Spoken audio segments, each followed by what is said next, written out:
ఇలాంటి సిచ్యుయేషన్లో జగన్ మీటింగులు పెట్టేసి మీరందరూ మేల్కోవాలంటే వాళ్ళు ఎవరు మేల్కోరు. మేల్కొన్నప్పుడల్లా వాళ్ళని తొక్కుతున్నారు. నువ్వేం చేయాలా? నువ్వు తెగించాలా, రోడ్డు మీద కూర్చోవాలా, వెళ్ళాలా, నిలబడాలా, పోరాడాలా. ఒకసారి గుర్తు తెచ్చుకోండి, అంటే ఫస్ట్ 3 ఏళ్ళు వదిలేసేయండి, చివరి 2 ఏళ్లలో చంద్రబాబు గారు పోలీస్ స్టేషన్కి వెళ్ళి కార్యకర్తలను కలిశారు, జైలుకి వెళ్ళి కార్యకర్తలు కలిశారు. ఈయన కూడా జైలుకి వెళ్తున్నారు అనుకోండి, పోలీస్ స్టేషన్కి పోవట్లేదు. అదే సందర్భంలో ఎవరినైనా అరెస్ట్ చేస్తే ఇళ్ళ దగ్గరికి వెళ్ళేవాడు, ఇళ్ళ దగ్గరికి వెళ్ళి పరామర్శించాడు. ఈయన పిలిపించుకుని మాట్లాడుతున్నాడు. వెళ్ళాలా, ఆ ఊరికి పోవాలి, కూర్చోవాలి, మాట్లాడాలి.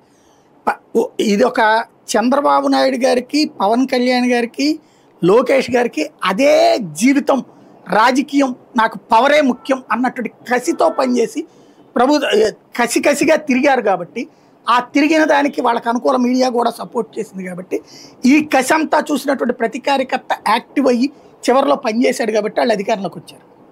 ఇప్పుడు ప్రస్తుతానికైతే అంత కసి ఇక్కడ జగన్లో కనిపించట్లేదు, వైసీపీలో కనిపించట్లేదు, కార్యకర్తలో కనిపించట్లేదు.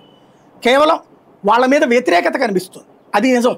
అది గతంతో పోల్చుకుంటే ఇప్పుడు కాస్త వ్యతిరేకత పెరిగింది. వీళ్ళకి ఏదో ఒకటి కావాలన్న కసి ఉంది, కానీ ఆ కసి అర్జెంటుగా మనం కష్టపడాలి అన్నటువంటి ఫీలింగ్ స్థాయికి పోవట్లేదు. అది ఇక్కడ లోపం.